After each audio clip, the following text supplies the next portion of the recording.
Good morning dear student. कैसे हैं आप सभी। तो देखिए हम लोग का UP board practice set English subject का चल रहा था और हम लोगों ने नरेशन टॉपिक कवर किया। नरेशन टॉपिक को हम लोगों ने लगभग 6-7 वीडियो किया और उन 6-7 वीडियो में हम लोगों ने लगभग 100 क्वेश्चन किए। ठीक उन 100 क्वेश्चन में से ही ठीक या वैसे ही सेंटेंस आप लोगों को परीक्षा में एग्जाम में देखने को मिलेंगे। अगर उतने सेंटेंस को आप लोग अच्छी तरह से कवर कर लेते हैं, उसको सीख लेते हैं, तो एग्जाम में भी आप लोग अच्छी तरह से, मुझे विश्वास है कि वो हो जाएगा क्वेश्चन आप लोग का। तो अब देखिए हम लोग नेक्स्ट टॉपिक कवर करेंगे वॉइस, एक्टिव वॉइस और पैसिव वॉइस। इंग्लिश में ये इस टॉपिक से क्वेश्चन आना ही आना होता है, चाहे वह क्लास 10th हो या 12 हो। ठीक, तो आइए हम लोग देखते हैं क्वेश्चन। तो देखिए, ही इज कॉलिंग मी। ठीक, ही इज कॉलिंग मी, तो वह मुझे कॉलिंग कर रहा है। तो ध्यान दीजिए, एक चीजें मैं बता दे रहा हूं इसको करने से पहले कि एक्टिव वॉइस से पैसिव वॉइस बनाते समय आप 4 चीजों को हमेशा ध्यान रखा किया करिए। 4 चीजें वो हमेशा होती है, चाहे वह कोई भी टेंस हो। एक्टिव वॉइस से पैसिव वॉइस बनाते समय पहली चीज क्या होती है, सब्जेक्ट को हमें क्या करना पड़ता है, ऑब्जेक्ट में चेंज करना पड़ता है। दूसरी चीज, ऑब्जेक्ट को सब्जेक्ट में चेंज करना पड़ता है। ठीक, सब्जेक्ट को ऑब्जेक्ट, ऑब्जेक्ट को सब्जेक्ट। ठीक, तीसरी चीज, वो एक्टिव से पैसिव वॉइस बनाते समय हमेशा वर्ब की थर्ड फॉर्म, और थर्ड फॉर्म के बाद हम हमेशा क्या करते हैं, बाई का प्रयोग करते हैं। ये 4 चीजें आप लोग को हर एक सेंटेंस में करनी है एक्टिव वॉइस और पैसिव वॉइस बनाते समय। पांचवी चीज क्या होती है, पांचवी चीज हम हेल्पिंग वर्ब लगाते हैं। हेल्पिंग वर्ब की टेंस में कौन सा लगेगा और चीजें क्या हो सकती है, बस उसी को हमें जानना है। बाकी की 4 चीजें आपको हर एक टेंस सेंटेंस में करना है। तो आइए देखते हैं। तो ही इज कॉलिंग मी, वह मुझे कॉलिंग कर रही है, वह कॉलिंग कर रहा है। तो ध्यान दीजिए, तो कौन सा टेंस है, प्रेजेंट कॉन्टिन्यूअस। प्रेजेंट कॉन्टिन्यूअस का देखिए पैसिव वॉइस कैसे बनता है। आइए सबसे पहले हमने क्या कहा, ऑब्जेक्ट को सब्जेक्ट मी है, मी को उधर लाएंगे आई। प्रेजेंट कॉन्टिन्यूअस टेंस है तो आई के साथ इस तो लगेगा नहीं, आई के साथ क्या हो जाएगा, एम। और प्रेजेंट कॉन्टिन्यूअस टेंस में हम क्या करते हैं, बीइंग का प्रयोग करते हैं। किसका प्रयोग करते हैं, हेल्पिंग वर्ब के बाद बीइंग का। तो आई एम बीइंग, और वर्ब की थर्ड फॉर्म काल, थर्ड फॉर्म के बाद बाई, फिर सब्जेक्ट को ऑब्जेक्ट, सब्जेक्ट को ऑब्जेक्ट बनाएंगे तो क्या हो जाएगा, him. Next sentence, the boys are playing a match. ये भी देखिए प्रेजेंट कॉन्टिन्यूअस टेंस है, इसको भी इसी तरह से बनाएंगे। ठीक, जैसे कि यहाँ पे बीइंग का प्रयोग किए थे तो इसमें भी बीइंग का प्रयोग। तो सबसे पहला काम क्या होता है, ऑब्जेक्ट, ऑब्जेक्ट को सब्जेक्ट। ऑब्जेक्ट क्या है, ए मैच। ए मैच के साथ आर तो लगेगा नहीं, क्या लगेगा, ये। अब इसके बाद हमें क्या जोड़ देना है, बीइंग, और फिर उसके बाद थर्ड फॉर्म। थर्ड फॉर्म क्या होगी, प्लेड। ठीक, प्लेड बाई, थर्ड फॉर्म के बाद बाई लगाते हैं, फिर सब्जेक्ट। सब्जेक्ट क्या है, द बॉयज। ठीक, अब देखिए, सी रोट एन इंटरेस्टिंग स्टोरी, और एक इंटरेस्टिंग स्टोरी लिखी। तो ध्यान दीजिए, रोट वर्ब की सेकेंड फॉर्म है, और जब वर्ब की सेकेंड फॉर्म है तो कौन सा टेंस हुआ, पास्ट इंडेफिनिट। और पास्ट इंडेफिनिट टेंस का पैसिव वॉइस बनाते समय हम क्या करते हैं, वाज या वेयर का प्रयोग करते हैं। तो सबसे पहले ऑब्जेक्ट, ऑब्जेक्ट क्या है, एन इंटरेस्टिंग स्टोरी। तो ऑब्जेक्ट हम लोग लिखते हैं एन इंटरेस्टिंग स्टोरी। फिर उसके बाद हमें क्या जोड़ता है ना, हेल्पिंग वर्ब। हेल्पिंग वर्ब इसके साथ क्या लगेगा, वाज, और थर्ड फॉर्म रोट, रोट का थर्ड फॉर्म रिटेन। ठीक, थर्ड फॉर्म के बाद बाई, फिर सब्जेक्ट को ऑब्जेक्ट, सब्जेक्ट सी है, सी को ऑब्जेक्ट बनाएंगे तो क्या हो जाएगा, हर। ये चीजें आप लोग जानते हैं कि सी है, फिर लाइन पे हर हो जाएगा, हर इधर जाता है, सब्जेक्ट बनता है तो सी। ठीक, ये सब चीजें बताई गई होंगी आप लोग को। अब देखिए, डू दिस वर्क। तो ये देखिए हमारा इम्पेरेटिव सेंटेंस है, और इम्पेरेटिव सेंटेंस का पैसिव वॉइस कैसे बनता है, लेट से। किससे, लेट। लेट, और फिर उसके बाद ऑब्जेक्ट। लेट के बाद क्या लिखते हैं, ऑब्जेक्ट। ऑब्जेक्ट क्या है, this work. Late this work, और फिर उसके बाद हम क्या करते हैं, बी। किसका प्रयोग करेंगे, बी। सबसे पहले लेट, फिर ऑब्जेक्ट, ऑब्जेक्ट के बाद बी, और फिर वर्ब की थर्ड फॉर्म डू, डू का थर्ड फॉर्म डन। ठीक, let this work be done. Next sentence, he reads this book. तो ये देखिए कौन सा टेंस है, प्रेजेंट इंडेफिनिट। और प्रेजेंट इंडेफिनिट टेंस के पैसिव वॉइस बनाते समय हम क्या करते हैं, helping verb is and are का प्रयोग करते हैं। तो दिस बुक के साथ क्या लगेगा, helping verb is, third form यही होता है रीड बाई, ही को उधर लाएंगे। ठीक, next sentence, leave the room. तो ये भी देखिए इम्पेरेटिव सेंटेंस है कि लीव द रूम, कमरे को छोड़ दो। ठीक, तो इम्पेरेटिव सेंटेंस कैसे बनता है, लेट से। ठीक, लेट, ऑब्जेक्ट, ऑब्जेक्ट क्या है, the room, the late the room, object के बाद क्या लिखते हैं, बी, फिर थर्ड फॉर्म क्या होगा, लीव का थर्ड फॉर्म लेट। ठीक, let the room be let. और next sentence, everybody knows him. अब यहाँ पे देखिए नोज लगा हुआ है, कौन सा टेंस होगा, प्रेजेंट इंडेफिनिट। वर्ब में यस लगा हुआ है तो कौन सा टेंस होता है, इंडेफिनिट टेंस, प्रेजेंट। तो सबसे पहले हिम को इधर लाएंगे, ही। प्रेजेंट इंडेफिनिट टेंस में हेल्पिंग वर्ब क्या रहती है, इज एंड आर, तो ही के साथ इज। थर्ड फॉर्म नो का थर्ड फॉर्म नोन, और नोन के साथ क्या लगता है, टू। देखिए वर्ब के थर्ड फॉर्म के बाद बाई का प्रयोग करते हैं, लेकिन जब नो आ जाए तो नो के साथ हम क्या लगाते हैं, टू। ठीक, इसको याद रखिएगा, नो वाला सेंटेंस एग्जाम में बहुत आता है। ठीक, नो के साथ हम क्या लगाते हैं, टू। और बहुत सारे वर्ब ऐसे होते हैं जिनके साथ हम बाई का प्रयोग न करके अन्य प्रीपोजिशन लगाते हैं, जो कि मैंने पढ़ाया है। ठीक, तो यहाँ पर भी आप लोग देख सकते हैं। तो ही इज नोन टू, फिर उसके बाद सब्जेक्ट को object, known to everybody. Next sentence, they have won the match. यहाँ पे देखिए they have won the match, ये कौन सा सेंटेंस है, हैव लगा है तो प्रेजेंट परफेक्ट। और प्रेजेंट परफेक्ट में पैसिव वॉइस कैसे बनेगा, तो देखिए द मैच, और इसमें हैज हैव लगा होता है तो यहाँ पे हैज हैव लगाएंगे, द मैच के साथ हैज लगेगा। और क्या करना होता है, बस इसके बाद हमें बीन छोड़ देना है, बीन, वन, और थर्ड फॉर्म के बाद बाई, इन दे को उधर लाएंगे, दे। ठीक, तो द मैच, फिर हेल्पिंग वर्ब हैज हैव इसमें लगी रहती है तो सब्जेक्ट के अनुसार हैज हैव लगाएंगे, हैज हो गया। बीन, इसके बाद हमें जोड़ देना होता है, थर्ड फॉर्म लगाते ही हैं, थर्ड फॉर्म के बाद बाई, फिर सब्जेक्ट को ऑब्जेक्ट। ठीक, नेक्स्ट सेंटेंस देखिए, people always admire the freedom fighters. तो देखिए कौन सा टेंस है, एडमायर वर्ब है, फर्स्ट फॉर्म है तो प्रेजेंट इंडेफिनिट। तो प्रेजेंट इंडेफिनिट में इज एम आर लगाते हैं। तो सबसे पहले ऑब्जेक्ट लिखिए, ऑब्जेक्ट क्या है, the freedom fighters, the freedom fighters. Helping verb क्या लगेगा, आर लगेगा क्योंकि फ्रीडम फाइटर्स है। फिर थर्ड फॉर्म एडमायर, या देखिए यहाँ पे ऑलवेज भी दिया है तो ऑलवेज लिख देंगे, ऑलवेज एडमायर। अब देखिए थर्ड फॉर्म के बाद बाई लगाते हैं, ठीक है ना।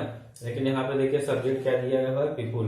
तो मैंने बताया है कि कुछ सब्जेक्ट ऐसे होते हैं जिनको, ठीक, कुछ सब्जेक्ट ऐसे होते हैं जिनको ऑब्जेक्ट बनाने की आवश्यकता नहीं होती है। जैसे यहाँ पे देखिए पीपुल आया है, ठीक, तो पीपुल भी उन्हीं सब्जेक्ट में से एक है जिनको हमें ऑब्जेक्ट बनाने की आवश्यकता नहीं होती है। अगर हम यहाँ बाई पीपुल करके लिख भी देते हैं तो सही हमारा माना जाएगा। ठीक, तो नहीं लिखेंगे तो भी सही है, लिख देंगे तो भी सही है। ठीक, हमारा सेंटेंस ये क्या हो गया, कंप्लीट हो गया। The freedom fighters are always admire. अब देखिए next sentence, please walk on the right. तो कृपया राइट से चलो। तो ये क्या है, इम्पेरेटिव सेंटेंस है। क्या है, इम्पेरेटिव सेंटेंस है। और यहाँ पे क्या किया जा रहा है, रिक्वेस्ट।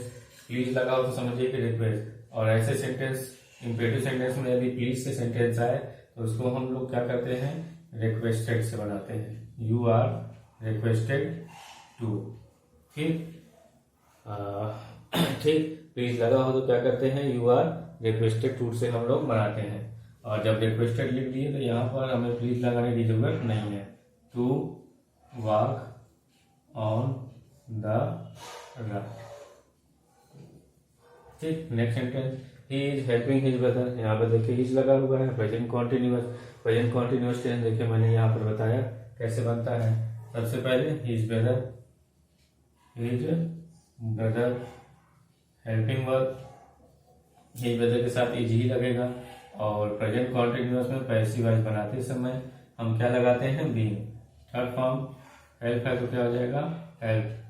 उसके बाद बाई ही को उधर लाएंगे, ठीक। अब नेक्स्ट सेंटेंस, ही टीच मी इंग्लिश।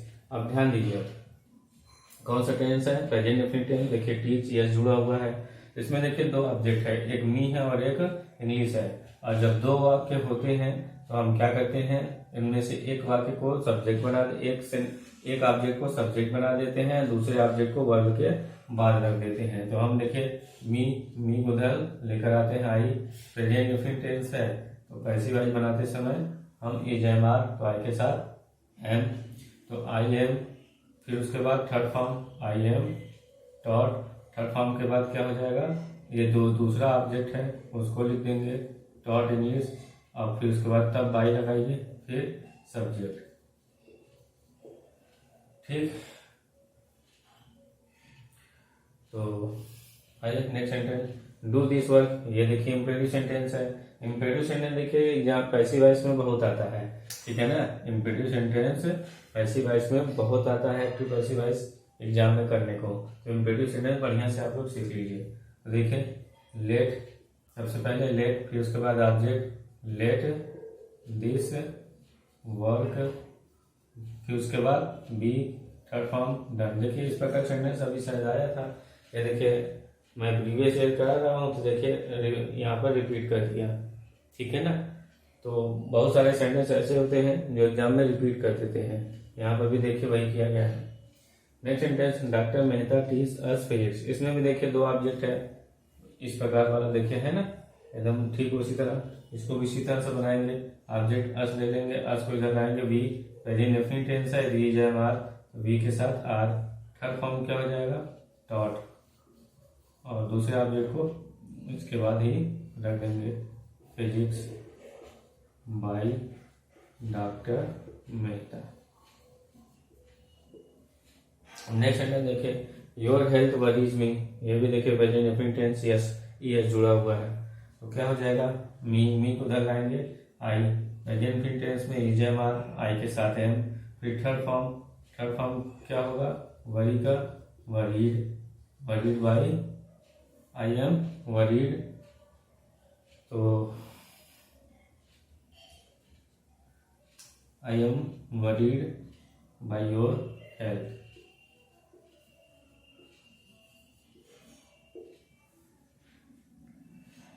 ठीक।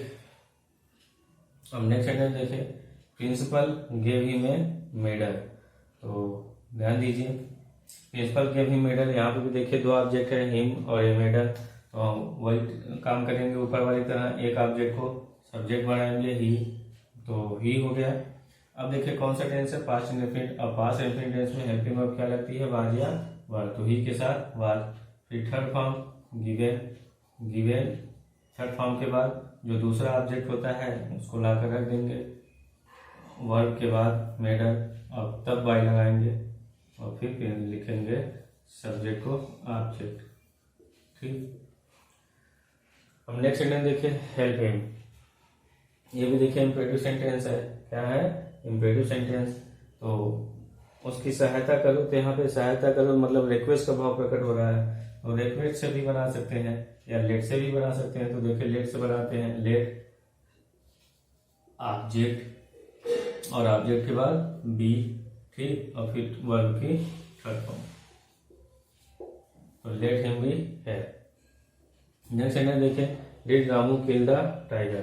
तो ध्यान दीजिए, did Ramu kill the tiger. अब इंट्रोगेटिव सेंटेंस है पास्ट इंडेफिनिट टेंस का, और जब इंट्रोगेटिव है तो इंट्रोगेटिव की तरह इसको बनाइए। सबसे पहले क्या हो जाएगा, हेल्पिंग वर्ब वाज, क्यों, क्योंकि पास्ट इंडेफिनिट टेंस है। वाज, क्यों वाज लगाया हमने, क्योंकि ऑब्जेक्ट एक द टाइगर बनेगा, वाज द टाइगर। फिर उसके बाद वर्ब की थर्ड फॉर्म किल है तो क्या हो जाएगा, किल, थर्ड फॉर्म के बाद बाई रामू, ठीक, was the tiger killed by Ramu, okay. Next sentence, he satisfied everybody. तो यहाँ पे देखिए satisfied past infinite second form है। तो पास्ट इंफिनिट में वाज या वर, तो सबसे पहले ऑब्जेक्ट को सब्जेक्ट एवरीबडी के साथ क्या रहना चाहिए, वाज। फिर उसके बाद वर्ब की थर्ड फॉर्म सेटिस्फाइड, और थर्ड फॉर्म के बाद बाई लगाते हैं, लेकिन सेटिस्फाइड के साथ हम बाई का प्रयोग नहीं करते। सेटिस्फाइड के साथ क्या लगता है हमारा, विथ ही को इधर लाएंगे हिम। जैसे नो के साथ टू लगता है, अभी एक सेंटेंस बताया ना नो वाला, तो नो के साथ टू लगता है, उसी तरह से सेटिस्फाइड के साथ विथ। ठीक, अब देखिए नो वाला सेंटेंस और आ गया। कौन सा टेंस है, present indefinite tense, verb first form है। तो आइए सबसे पहले ऑब्जेक्ट हिम है, हिम को इधर लाएंगे ही, हेल्पिंग वर्ब ये लगेगा present indefinite, he is third form, known very well. अब देखिए वेरी वेल यहाँ पे, तो वही यहाँ पर ला लीजिए, ही इज नॉट वेरी वेल। फिर उसके बाद हम नो के साथ क्या लगाते हैं, to me, he is not very well to me. ठीक, देखिए लगभग हमने 20 सेंटेंस यहाँ पर किया। तो एक चीज देखिए इसमें थोड़ा सा, एक सेंटेंस ये देखिए, ये वाला सेंटेंस 15 वाला, योर हेल्थ वरीज मी। ये देखिए आई am worried by your health, मतलब मैं चिंतित हूँ बाई योर हेल्थ, तुम्हारे हेल्थ के द्वारा। ये सेंटेंस क्या है, सही नहीं लग रहा है। जिस प्रकार से नो के साथ टू लगता है, सेटिस्फाइड के साथ विथ लगता है, इसी प्रकार से यहाँ पर वरीड के साथ क्या लगेगा, अबाउट। ठीक, तो I am worried about your health. अब देखिए सेंटेंस सही है कि मैं तुम्हारे हेल्थ के लिए चिंतित हूँ। ठीक, तो उसको ध्यान रखिएगा, ये अच्छा सेंटेंस है, आई am worried about your health. ठीक, तो पैसिव वॉइस के जितने देखिए प्रीवियस ईयर है, लास्ट 10 ईयर्स के, मैं सारे क्वेश्चन यहाँ पर हाई स्कूल के भी इंटर के भी करा दूंगा। इससे अधिक कठिन सेंटेंस आपके पेपर में देखने को नहीं मिलेगा। ठीक, तो अच्छे से सेशन को अटेंड करिए, एंजॉय करिए और मेहनत से पढ़ाई करते रहिए। चैनल पे बने रहिए, सब्सक्राइब कर लीजिए। बहुत बहुत धन्यवाद।